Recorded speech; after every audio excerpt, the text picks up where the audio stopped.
of High Value channel. My name is Joseph Darling. Today we are talking about falling in love with the process.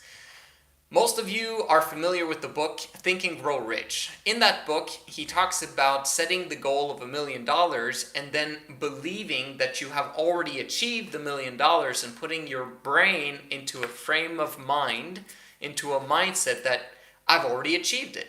And what type of vibrations you're at the moment that you have those emotions, that's what's going to make the universe begin to attract the things that are needed in order for you to get the $1 million.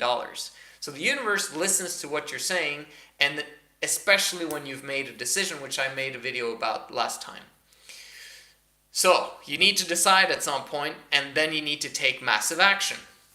However, there's one aspect that I would recommend that's more important, I would say, than the $1 million at the end of the rainbow.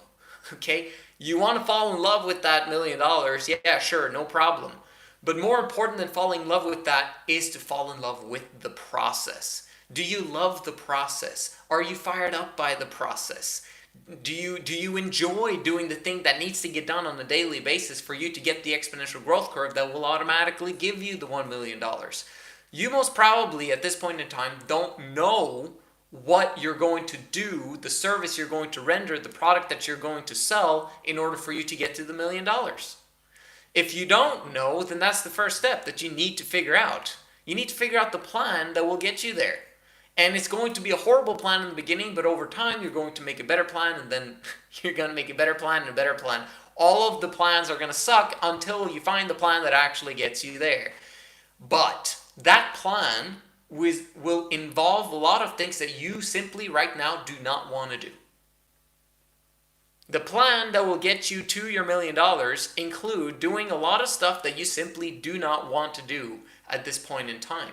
So if you fall in love with that $1 million at the end of the tunnel, but you don't enjoy the process, then you're most probably not going to continue the process. Or you're going to start and stop, to the point where you're going to give up at some point, or you're just simply not going to arrive because death eventually arrives first. You get what I'm saying? So you never ever want to give up, and you want to start the process, and you want to fall in love with the process.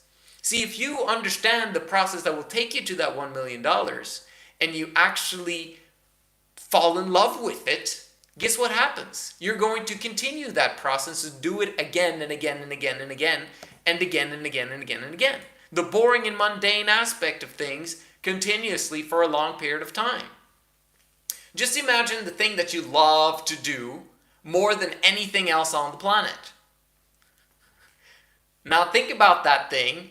Maybe don't think about it too long because you know which one it is maybe.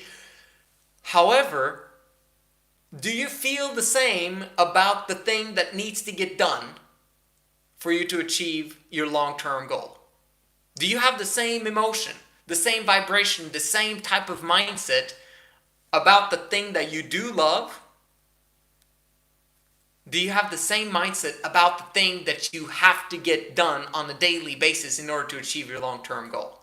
If you don't, then you need to apply the Think and Grow Rich principles not only to the long-term goal, but apply it to the short-term daily habit goal. So me as an example, and I've used this example multiple times lately, is I'm doing something called 100 Squares, which is basically reaching out to 100 people every single day because they don't know about me. They don't know about my business. They don't know about what I do. And so I simply reach out to them cold every single day. Right? This is the exact same for you. If you're applying for jobs, you just simply got to do 100 squares. How many applications have you given out today? Well, there should be 100. Okay? Or if you're anything else that you want to do, just get to 100. You have enough time if that's your focus to actually get to 100 every day. And fall in love with the process of getting to 100. In Think and Grow Rich, what do they talk about? They talk about affirmations. They talk about that the mantras that you need to continuously repeat to yourself and write down again and again and again and again. Do that for the habit. So for me, if I want the big thing at the end of the rainbow, and I know what needs to get done on a daily basis, and I know the seed that I need to plant right now, I should be writing down, and maybe I don't love the process yet, I should be writing down on a piece of paper every single day and say, I love to do my 100 squares. My 100 squares, I love doing it because, and then I list up 10, 20, 50, 100 reasons for why I love the thing. And the reason why I love the thing is because it's going to lead me to the things that I want. It's not that I love the thing because, oh, it's so fun to do this boring and mundane thing that I've done now 100 different times. It's not fun. We recognize it. And it's not that I'm being delusional. I'm literally beginning to affirm that I enjoy doing it. Because if I start enjoying the process, I'm going to more easily do it again tomorrow. And then I'm going to more easily do it again the next day. Until the point where you don't even think about it. It's just something that you do on a daily basis. And now you're habitually moving towards your goal. Do you understand that? Your brain is a machine that once you have habits in place, it automatically takes you to where those habits will lead. Now, this is a bad thing if you have bad habits. It's a fantastic thing if you've got the right habits in place. And this is why the rich get richer and the poor get poorer. It's not about the whatever schemes or because they have life insurance or because of, they have different, they invest in different vehicles or whatever it is. No. The difference between the rich getting richer and the poor getting poorer is habits. That's the main thing, is how they spend their time.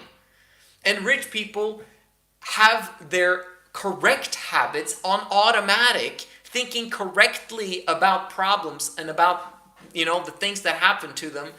And those habits are leading them to more and more wealth. And the poor have bad habits that lead them to more and more poverty and scarcity. So if you understand this and apply it on a daily basis to the habits that you know you need to do that will automatically get you to the $1 million, oh my gosh, start that process just as I explained, fall in love with the process. That, my friends, is a decision that you need to make today to fall in love with the process that you know you need to get done. This is so much easier if you actually, for example, with Kobe Bryant, he loved basketball, right? So for him to do 1,000 free throws every single day, yeah, it's boring and mundane. Yeah, maybe he didn't like it. He probably hated being at the free throw line. But at the same time, he fell in love with the process, right? Because that's what led him to greatness. Everyone who is great falls in love with the process, and you can too. Thank you so much for watching. I'll see you guys in the next one.